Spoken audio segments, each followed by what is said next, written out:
जय श्री कृष्ण। स्वागत है आपका साथी त्रिशला के साथ। कैसे हैं आप लोग, कैसे हैं घर में सब, जरूर बताइएगा। अच्छा लगता है जब आप लोग अपने हाल चाल हमें देते रहते हैं। मैं आपके एस्ट्रोलॉजर हूँ, वास्तुशास्त्री हूँ, चेहरा भी पढ़ती हूँ, आवाज भी पढ़ती हूँ और हाथों की लकीरें भी पढ़ लेती हूँ। लेकिन उससे पहले चूंकि आपके साथी हूँ इसलिए आपको जीवन की छोटी छोटी बातें बताने नित्य नियम से चली आती हूँ।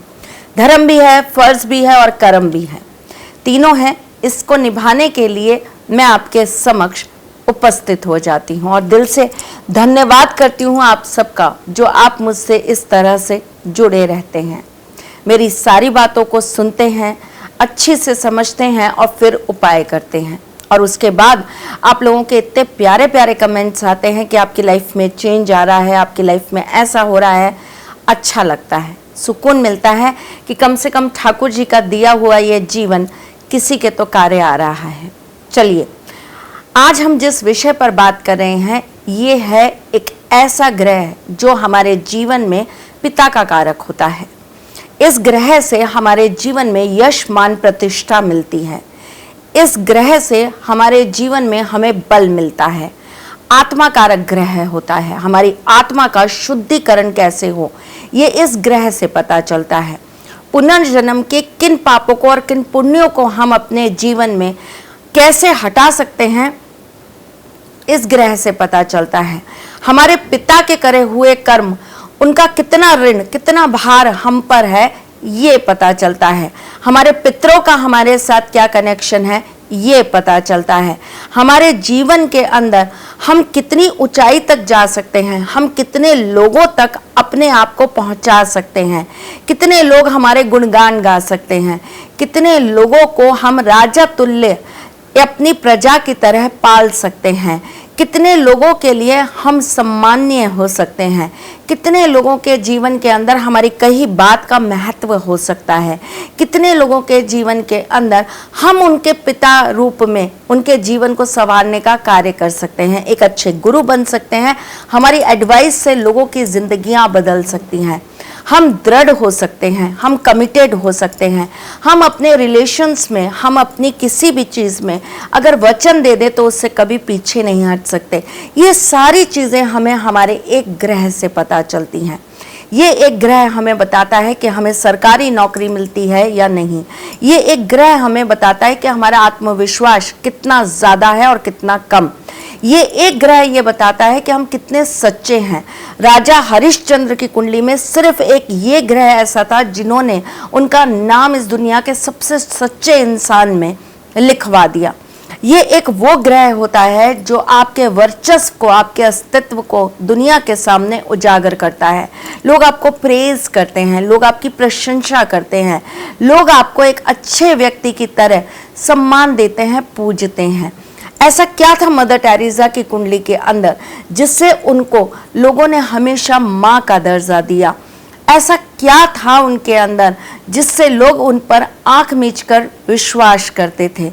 यही एक ग्रह आपको राजकीय सम्मान देता है। यही एक ग्रह आपको पुरस्कार दिलवाता है। यही एक ग्रह आपके जीवन में राजा से या किसी राजा के द्वारा आपके जीवन के अंदर बहुत सारा धन प्रवाह कराता है। राजाओं वाला समय तो चला गया, तो अब हम यहाँ बात करते हैं गवर्नमेंट की, राज्य की। ठीक है, चलिए जी। ये ग्रह है सूर्य ग्रह, जिनका वार होता है रविवार। सूर्य को जल वैसे तो सभी चढ़ाते हैं। सूर्य जिनकी कुंडली में अच्छा होता है वो भी सूर्य को जल चढ़ाते हैं और जिनके नहीं होता है वो भी चढ़ाते हैं। रविवार के दिन हृदय आदित्य स्तोत्र का पाठ भी किया जाता है सूर्य को बलि करने के लिए।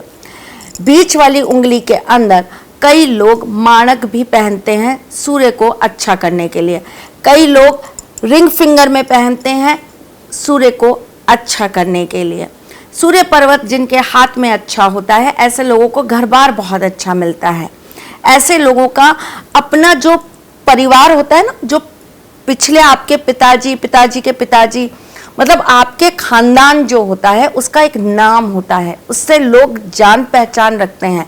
आपको आपके वंश से जान लिया जाता है। अरे तुम उनके पोते हो, अच्छा तुम्हारा वो घर था, अरे भाई तुम तो बहुत बड़े लोगों के घर में पैदा हुए। बात पैसों की नहीं हो रही है साहब, यहाँ बात हो रही है सम्मान की। अब अगर सूर्य अच्छे नहीं हैं तो वो क्या क्या नहीं देंगे ये आप समझ गए होंगे मेरी पिछली सारी बातों से। अगर सूर्य अच्छे हैं तो आपको क्या क्या दे सकते हैं ये भी आपको समझ में आया होगा। तो सूर्य को बलि करने के लिए हमें क्या करना चाहिए, चलिए मैं आपको उपाय बताती हूँ। रविवार के दिन आपको केसर युक्त दूध जरूर पिलाना चाहिए गरीब लोगों को।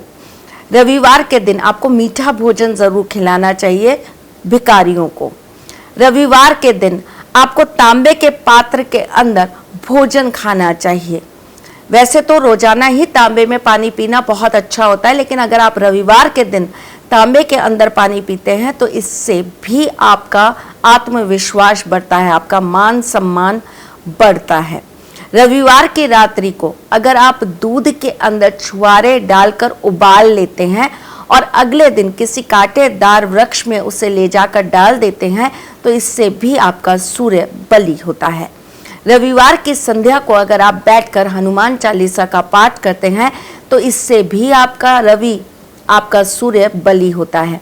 आपको पता है ना, हनुमान जी एकमात्र ऐसे देव थे जिन्होंने सूर्य को निगल लिया था। कोई सूर्य की अग्नि को सहन नहीं कर पाता, पर उन्होंने तो उसे फल समझकर निगल लिया था। तो सूर्य अगर आपको कष्ट दे रहे हैं, पितृ दोष, वंश दोष या कुल दोष दे रहे हैं, सूर्य की वजह से आपकी कुंडली के अंदर पितृ ऋण चढ़ा हुआ है, सूर्य की वजह से अगर आपके बनते काम बिगड़ रहे हैं, भाग्य सपोर्ट नहीं दे रहा है, बाल बहुत ज़्यादा झड़ रहे हैं, आपके बोहों के बाल बिल्कुल कमज़ोर हो रहे हैं, अगर आपके सिर में डैंड्रफ की प्रॉब्लम हो रही है, अगर बच्चों के सिर में जुएं ज़्यादा हो रही हैं, तो आपको ये क्रिया ज़रूर करनी चाहिए। रविवार की रात को अपने सिरहाने पर पानी रखिए और उसके अंदर एक पत्ती केसर की डाल दीजिए। सुबह उठकर आपको ये जल किसी पौधे में डाल देना चाहिए। तुलसी का पौधा नहीं होगा, बाकी आप किसी भी पौधे में ये जल डाल दीजिए। लगातार 11 रविवार ये कार्य करने से आपके जीवन में बदलाव जरूर आता है। बहते हुए जल के अंदर अगर आप रविवार के दिन तांबे का एक सिक्का प्रवाहित करते हैं तो इससे भी सूर्य बलि होता है। अपने पिता के हाथ से एक चौकोर टुकड़ा तांबे का लेकर अगर आप रविवार के दिन लाल धागे में धारण कर लेते हैं तो इससे भी आपका सूर्य बलि होता है। अगर रविवार के दिन आप हृदय आदित्य स्तोत्र का पाठ करते हैं और उसके बाद आप तांबे के पात्र के अंदर सूर्य को जल चढ़ाते हैं तो इससे भी आपका सूर्य बलि होता है। रविवार के दिन अगर आप केसर को पानी में मिलाकर अपने सूर्य पर्वत के ऊपर अगर आप इसका टीका लगाते हैं तो इससे भी आपका सूर्य बलि होता है। रविवार के दिन पिता या पिता तुल्य इंसानों का अगर आप चरण स्पर्श करते हैं तो इससे भी आपका सूर्य बलि होता है। बस आज यही बताने आई थी। अगर आप अपनी कुंडली के हिसाब से जानना चाहते हैं कि आपका सूर्य कितना बलि है और आपको क्या क्या दे रहा है तो दिए गए नंबर्स पे कॉल कर सकते हैं, व्हाट्सएप कर सकते हैं या मैसेज कर सकते हैं। अपॉइंटमेंट लेकर आप अपनी कुंडली हमसे डिस्कस कर सकते हैं। आज के लिए बस इतना ही, फिर आऊंगी कुछ नया, कुछ अलग, कुछ अद्भुत लेकर। तब तक के लिए मुस्कुराते रहिएगा, रिश्तों में मजबूती बना के रखिएगा, अपने साथी के साथ यूं जुड़े रहिएगा, प्यार देते रहिएगा, प्यार लेते रहिएगा, ख्याल रखिएगा अपना और उनका जिनसे आप प्यार करते हैं। मैं जल्द आपसे मिलने आऊंगी, तब तक के लिए इंतजार करिएगा, ख्याल रखिएगा। लव यू ऑल, जय श्री कृष्ण। सारथी मां त्रिशला ज्योतिष के क्षेत्र में विश्व विख्यात नाम है।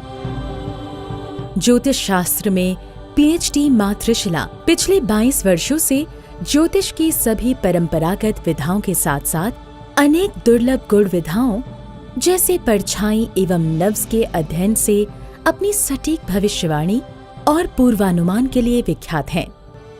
अपनी भविष्यवाणियों के जरिए मां त्रिशला लोगों को करियर, बिजनेस, प्रेम संबंधी, शादी में बाधा, कोर्ट केसेस और शत्रु बाधा, वशीकरण, वास्तु दोष आदि समस्याओं का सही निवारण बताती है। अपने उपायों द्वारा लाखों लोगों का जीवन संवार चुकी मां त्रिशला लगातार 2016 से ज्योतिष विभूषण अवार्ड प्राप्त कर रही हैं। साल 2018 में उन्हें उत्तराखंड के मुख्यमंत्री त्रिवेंद्र सिंह रावत ने ज्योतिष विभूषण अवार्ड से सम्मानित किया था। और साल 2016 में उन्हें राजस्थान में बेस्ट एस्ट्रोलॉजर के अवार्ड से नवाजा जा चुका है। आपके संस्थान के विद्वान पंडितों द्वारा विशेष उत्सवों एवं संस्कारों पर किए जाने वाले संगीतमय मंत्रोच्चारण द्वारा अनुष्ठान, हवन, पाठ आदि कर्मकांड मन मोह लेने वाले होते हैं।